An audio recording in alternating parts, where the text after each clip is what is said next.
Conhecer sua verdadeira identidade torna sua presença uma bênção. Provavelmente alguns de vocês sabem como Walt Whitman passou muito de seus dias e noites visitando soldados do Sul e do Norte em hospitais de Washington, D.C. durante a Guerra Civil. Foi um período de sua vida em que ele tinha muito pouco dinheiro, mas o pouco que tinha ele gastava com o papel, lápis e selos postais. Ele sentava-se ao lado da cama dos rapazes e os deixava ditar cartas aos pais ou amigos, que ele escrevia e enviava com os selos que comprava. Dessa forma, ele serviu a Cristo. Era a única maneira que ele tinha, e ele o fez com seu corpo, com sua mente e com o pouco dinheiro que tinha. Ele era uma pessoa que conhecia sua identidade e a identidade dos soldados a quem servia, fossem eles soldados do Sul ou do Norte. Que diferença isso poderia fazer para uma pessoa que conhece o Cristo de sua identidade e a identidade de Cristo de outras pessoas? O lugar em que estás é solo sagrado. Êxodo capítulo 3, versículo 5. Não porque o solo seja vendido caríssimo a cada metro, mas porque Deus encarnado como seu ser individual está ali. Isso é o que o torna o solo sagrado. Não porque alguém fez uma oração vazia a respeito, mas porque você está ali. Para levar uma bênção, para curar os enfermos, para consolar os que choram, é preciso conhecer sua identidade. Como ser humano, você não pode curar os enfermos. Como ser humano, você não pode confortar o enlutado. Como ser humano, você não pode suprir os pobres. Mas, se o Espírito de Deus habita em você, você nunca tem que dizer uma palavra sobre a verdade espiritual ou sobre Deus. Sua própria presença é uma bênção.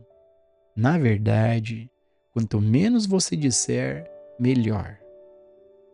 Quando Walt Whitman foi ao lado da cama daqueles rapazes, ele nunca disse a eles as verdades místicas que ele conhecia. Ele apenas falou com eles sobre eles mesmos e suas famílias, e escreveu cartas para eles.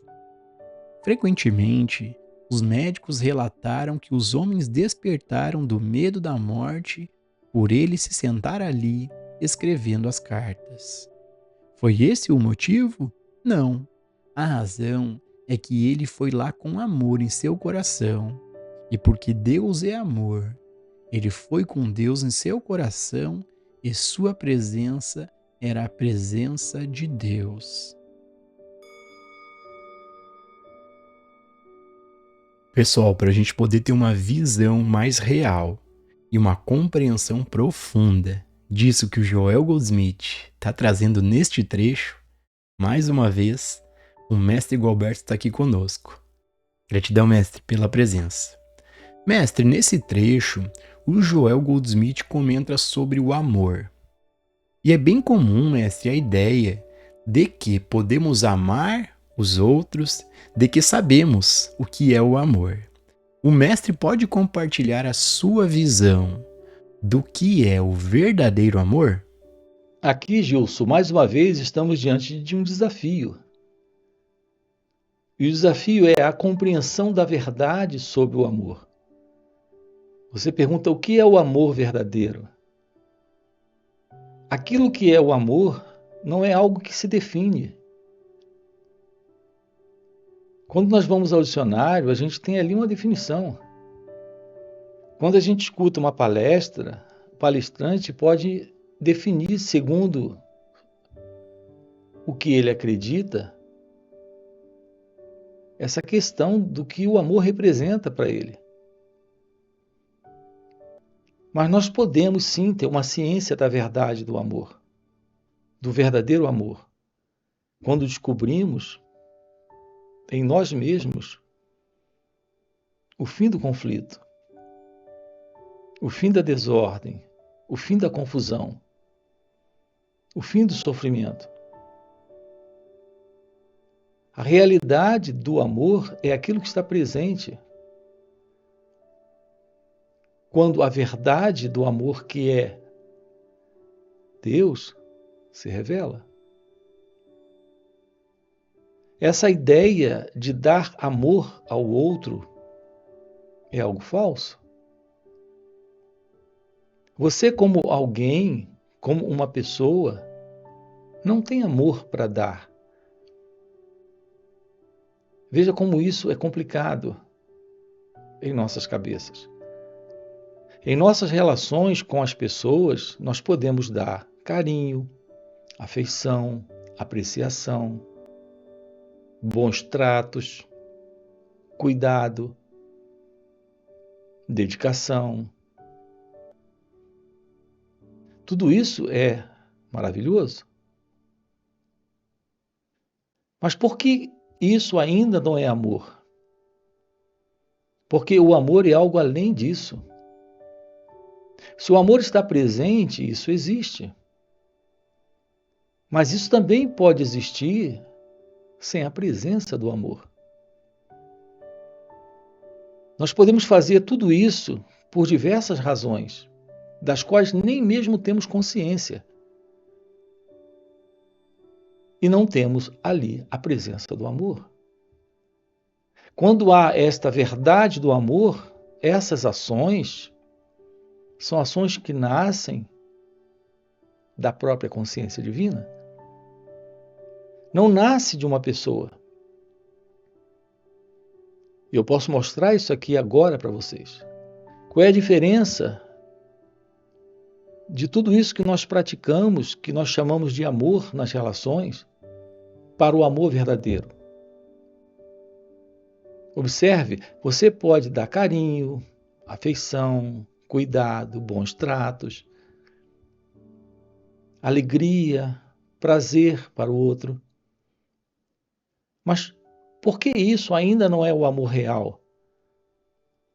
Porque por detrás disso há o sentido de alguém fazendo, realizando isso por suas próprias razões. É por isso que não temos a verdade do amor em nossas relações entre pessoas. Porque apesar disso estar acontecendo, nós também temos nestas relações apego, desejos, carências, busca de apreciação também dele ou dela. Temos despeita, temos inveja, temos ciúme nessas relações. Então podemos dar tudo isso para o outro, mas também carregamos tudo isso em nós. Então quem é esse elemento nesta ação? É o ego, é o eu, é esse mim. Então o que nós temos, Gilson, em geral, em nossas relações, são negociações. Nós vivemos dentro de uma relação onde o sentido do eu está em sofrimento. E quando ele recebe isso do outro, ele se sente amado.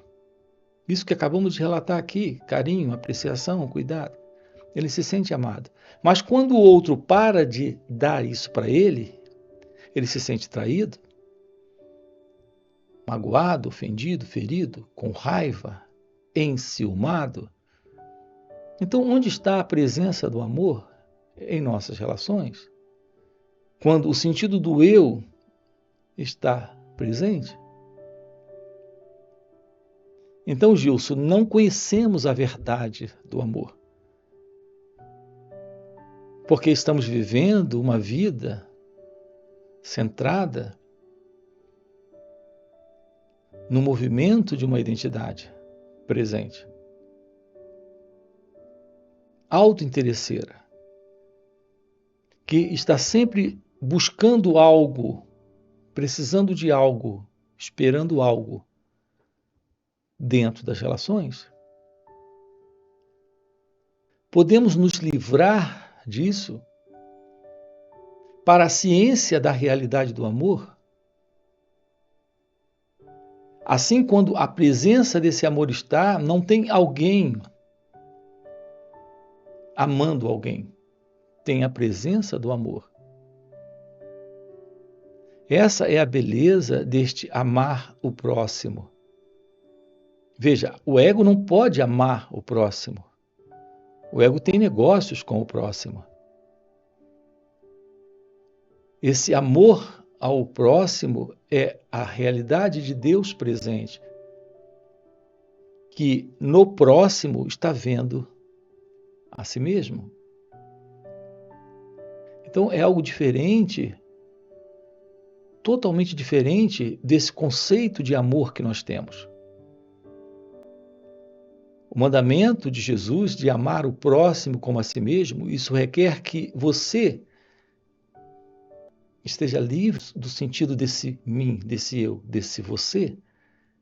Então a presença do divino está, a presença do amor está, que é a presença de Deus. Então você ama o próximo como a si mesmo, porque o amor está presente. Você é amor em expressão, amando a si mesmo no outro, porque o outro é você. Nós desconhecemos isso. Dentro de um contexto religioso ou espiritualista, nos ensinam a amar. Mas quem é esse que pode amar? Se esse está com problemas, ele é ansioso, possessivo, arrogante, pedante, apegado, enciumado, controlador, egocêntrico. Quando esse desaparece, o amor está presente. E esse amor é a verdade de Deus. Então Deus é a realidade do amor. Agora, não é a ideia sobre Deus, é a realidade da ausência do eu, do ego. Isso é a verdade de Deus em amor. Podemos descobrir na vida a vida sem o eu. E, portanto, a vida em amor. Como um ser humano, você está, assim, livre do ego, vivendo realmente uma vida divina em amor, sem sofrimento. Então, todos que se aproximam de você compartilham desse amor que você é em seu ser. Não se trata de dar amor para o outro, se trata de ser amor. É como quando você se depara com uma flor. Ela não tem a intenção de lhe dar a fragrância dela. Ela está ali quieta. Mas sua presença é perfumosa.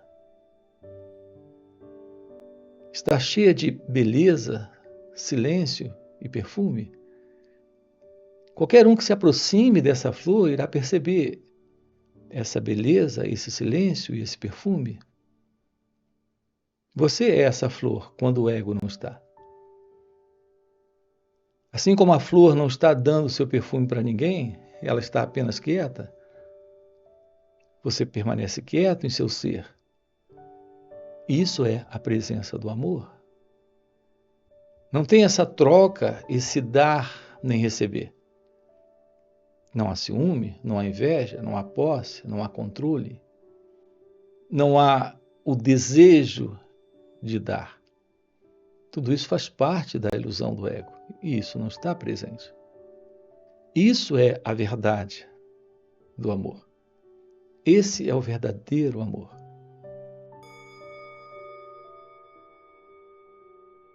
A razão é que ele foi lá com amor em seu coração.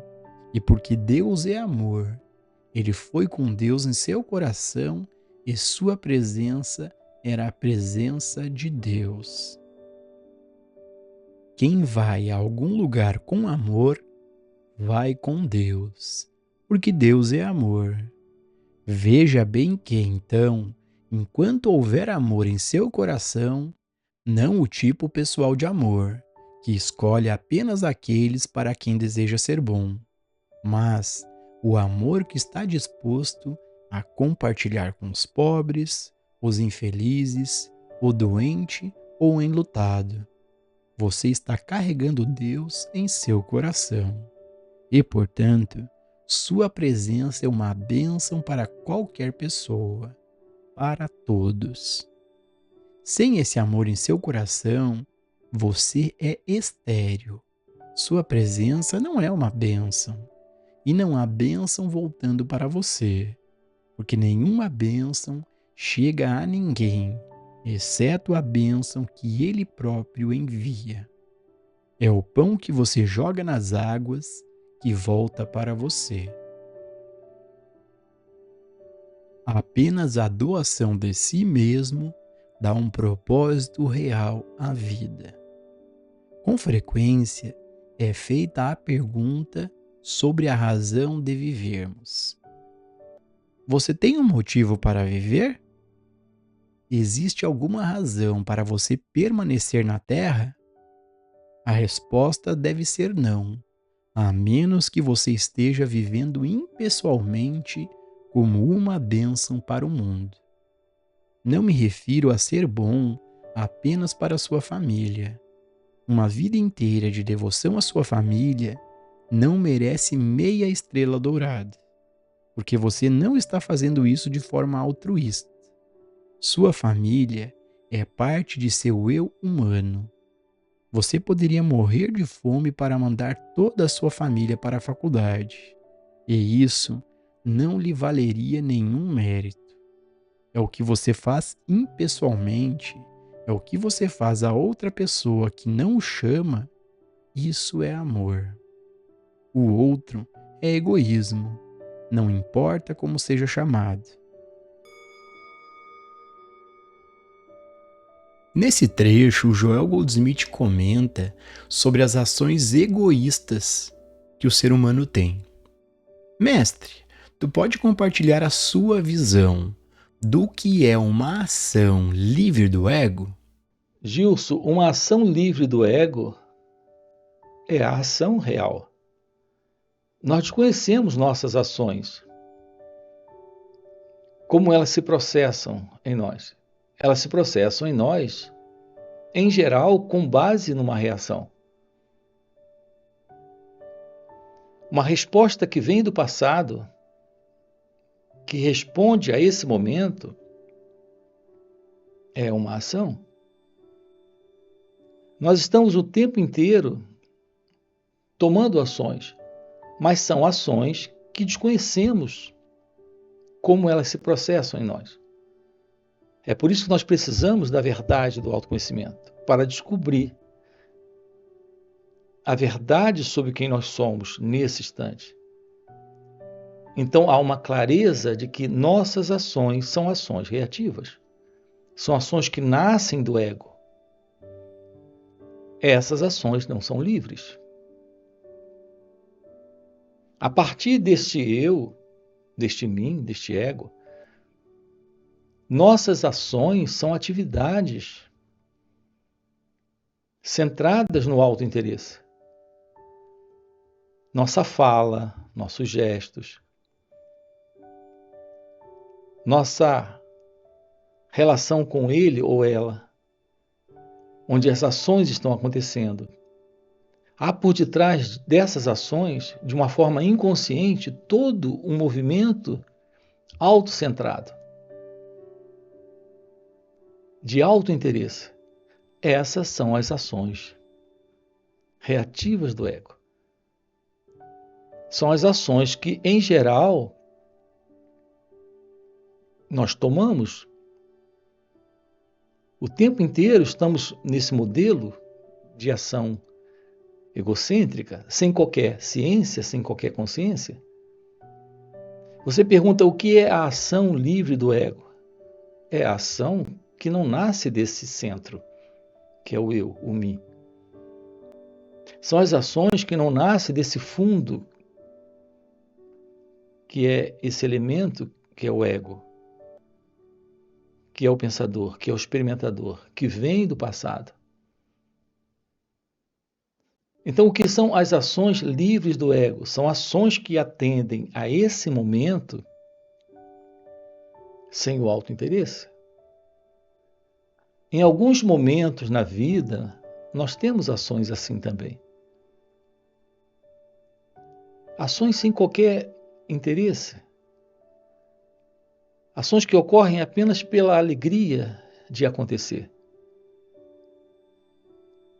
Você vem andando por uma rua, por exemplo, e se depara com uma criança no colo da mãe. E a criança olha para você. Isso leva 1 ou 2 segundos. Você se volta e olha para a criança. E ela sorri e você sorri de volta. Veja, você não espera nada daquela criança. Ela não está esperando nada de você. Você não tem o nome dela. Mas naquele momento, uma ação acontece. A ação do sorriso, do compartilhar do coração. Veja, essa é uma ação livre do ego. Esse é um exemplo. Assim, nós temos diversas ações que acontecem também conosco e que o ego não está envolvido. Assim, é possível descobrirmos na vida essa qualidade de ação, porque repare, a alegria, o silêncio, a quietude, a liberdade, a ausência do egoísmo, do autointeresse, nesse sorriso, nessa troca de olhar entre você e a criança. Assim, toda ação onde não exista o sentido do autointeresse é apenas uma ação que acontece sem qualquer fundo ou razão revelada ou oculta. Esta é a ação livre do ego. Agora, isso requer uma aproximação de olhar direto e muito honesto para percebermos isso em nós. Porque muitas das ações que o ego toma com base em um ensinamento, por exemplo, religioso, são ações egocêntricas. Nossas práticas de bondade, nossas práticas de caridade, há por detrás disso o interesse de ganhar algo, ganhar a salvação, ganhar um bom renascimento, ganhar alguma coisa. Então, são ações egocêntricas. Estamos dizendo para você que sim, é possível uma vida livre do ego e, portanto, uma vida livre desse movimento de ação de autointeresse. Quando há um compartilhar por alegria de compartilhar, sem alguém querendo algo por detrás disso. Quando realmente o sentido do eu não está, temos a ação divina. Veja, não é a ação de alguém. Agora há pouco coloquei esse exemplo. Nessa troca de olhar, nessa troca de sorriso, é apenas Deus sorrindo, Deus olhando, o silêncio estabelecido, a beleza presente, a alegria sem causa está ali. Então, um sinal clássico de uma ação livre do ego é porque temos a presença do silêncio, da beleza, da alegria. E não fica esse que deu e esse que recebeu, porque não fica alguém. Essa é a ação real. Esta é a ação de Deus. É por isso que temos convidado vocês para trabalhar isso, para realizar isso nessa vida. Para poder descobrir nesta vida o que é esta vida em alegria, em silêncio, em beleza, onde esta ação não é outra coisa a não ser a presença do amor, da verdade do amor. esta não é a ação de alguém, é a ação de Deus.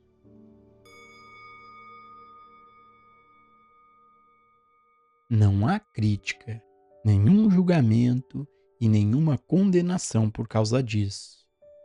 Não se pode esperar que a pessoa que não conhece sua identidade ou que não conhece a identidade de todas as outras pessoas, que esta pessoa viva altruisticamente. Somente quando você despertar para o fato de que Deus se encarnou como um homem individual, você terá certeza de que, além de mandar seu filho para a faculdade, ajudará o filho de outra pessoa a ir para a faculdade. E além de ajudar seus colegas americanos, você também ajudará seus compatriotas chineses, cubanos, húngaros, indianos, quem quer que seja. Você não vê então que, como ser humano, não se pode esperar que pense em ninguém na Terra, a não ser em você e sua família?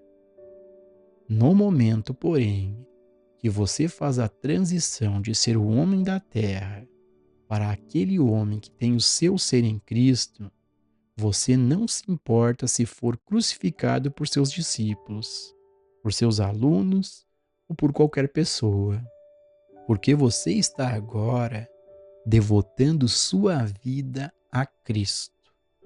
Quer o Cristo apareça como seu próprio povo ou povo de outra pessoa.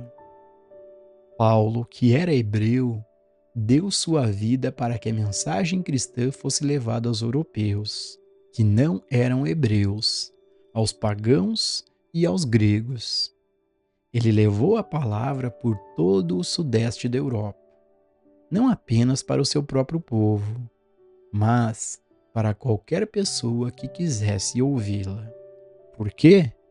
Porque ele alcançou a cristandade e, portanto, sabia que esses outros também eram o Cristo e deveriam ser despertados para a compreensão e o conhecimento de sua verdadeira identidade. E para você que está assistindo o vídeo até o final, fica aqui o convite para participar dos encontros que o Mestre Gualberto proporciona. Esses encontros são chamados satsangs. São encontros online de final de semana, existem também presenciais, inclusive retiros de vários dias. Nesses encontros, o mestre, além de responder as nossas perguntas, como o mestre já vive nesse estado desperto de consciência, ele compartilha um estado de presença, um silêncio, uma graça que nos ajuda demais na compreensão desses assuntos. Então, se tu tem o desejo real de compreender esses assuntos, fica o convite. No primeiro comentário fixado tem o link do WhatsApp para poder participar desses encontros. E a gente se vê no próximo vídeo.